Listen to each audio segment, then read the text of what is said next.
What is the hidden prophetic message behind the explosion of the Betelgeuse? What is the relationship of the Betelgeuse star and the sanctuary of God? What is the truth behind the most mysterious gate in Jerusalem? Is it the door to the Garden of Eden or the Jewish Messiah's entrance? Welcome, dear friends, to Truth and Bible Prophecy.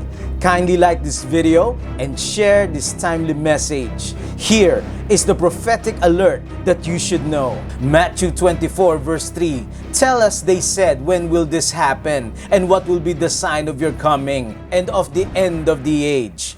Nations will rise against nations and kingdom against kingdom. There will be famines and earthquakes in various places.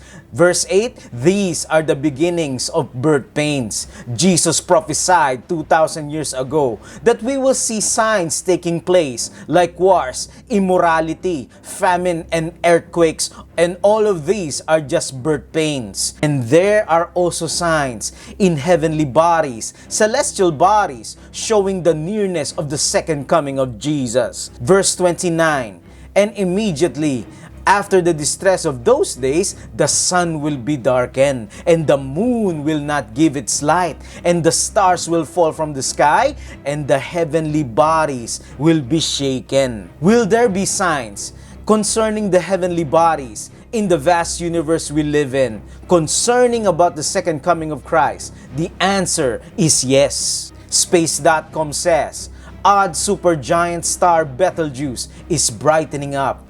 Is it about to go supernova? The star in question is the Betelgeuse, a huge tinged star that sits at the left shoulder of the unmissable constellation in the Orion Nebula.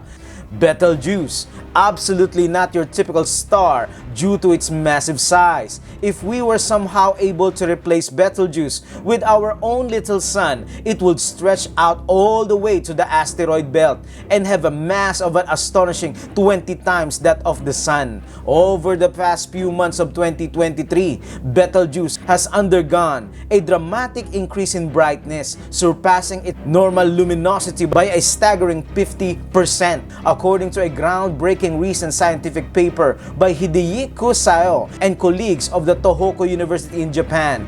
Betelgeuse has already undergone a supernova explosion. I quote, we conclude that Betelgeuse is in the late stage of core carbon burning and a good candidate for the next galactic supernova. What is the stunning connection of the Betelgeuse and the second coming of Christ and the sanctuary of God?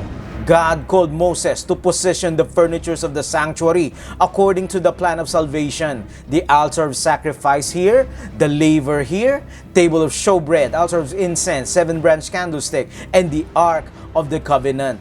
The Hebrew sanctuary is God's GPS, God's plan of salvation. In the courtyard, Ezekiel 40 verse 17, is where lambs are slain in the altar of sacrifice, and after 3 days in the tomb, Jesus resurrected with a purified body represents the purification in the laver. In the courtyard, Jesus is the Lamb that died for us. After resurrection, Jesus ascended in the holy place. Hebrews 9 verse 12, but by His own blood He entered in once into the holy place. In the holy place, Jesus is the priest that intercedes for us. And the Ark of the Covenant represents the final stage where the judgment ceremony, the Day of Atonement, is performed. The final cleansing of the people in the sanctuary, Leviticus 16 verse 16. We are living in the anti-typical Day of Atonement, as Paul says in Hebrews 8 and chapter 9. In the most holy place,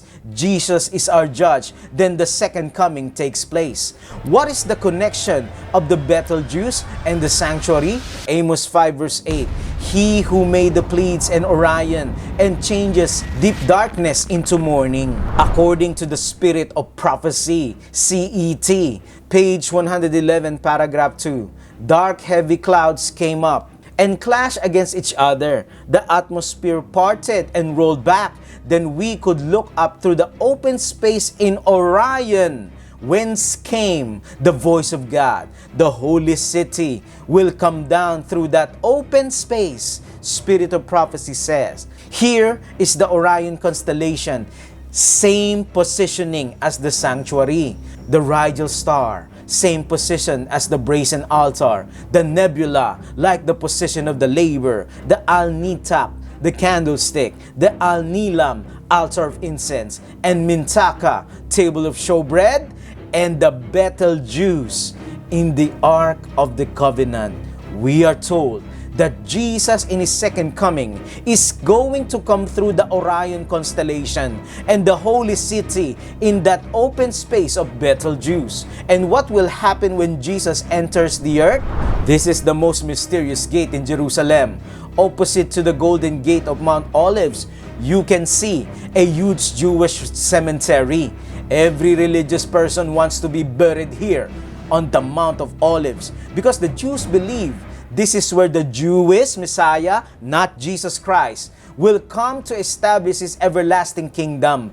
The necessity to be buried on Mount of Olives is connected to an ancient prophecy by the Jewish prophet Zechariah 14 verse 4. And in that day His feet shall stand on the Mount of Olives, which faces Jerusalem on the east, and the Mount of Olives shall split into two from east to west, making a very large valley. Half the mountain shall be moved towards the north and half towards the south. Judaism missed the whole point of this prophecy. It's about Jesus Christ. This prophecy points to the real Messiah of Bible prophecy, Jesus Christ. The Bible is very clear that when Jesus comes back, His feet never touch the ground. It says the righteous will be caught up to meet Him in the air. 1 Thessalonians 4 verse 17. Then Jesus and the saved spends 1,000 years in heaven. Revelation 20 verse 6. Now when we study Bible prophecy, we recognize that there are two Jerusalems. One Jerusalem on earth and one in heaven. Revelation chapter 21 talks about the New Jerusalem. And at the end of the 1,000 years, you read about in Revelation chapter 20, it speaks about the New Jerusalem coming down from God out of heaven. And that time, the New Jerusalem comes to rest at His feet, meaning Jesus' feet with the holy city will descend upon the Mount of Olives. This is the Christ-centered truth of Zechariah 14 verse 4. It's not about a Jewish Messiah. Revelation 11 verse 19. Then God's temple in heaven was open, and within this temple was seen the Ark of the Covenant.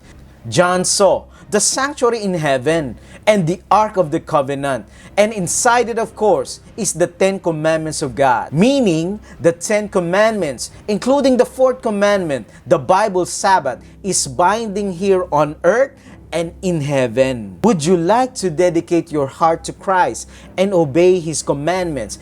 We can only obey through Christ who gives us strength.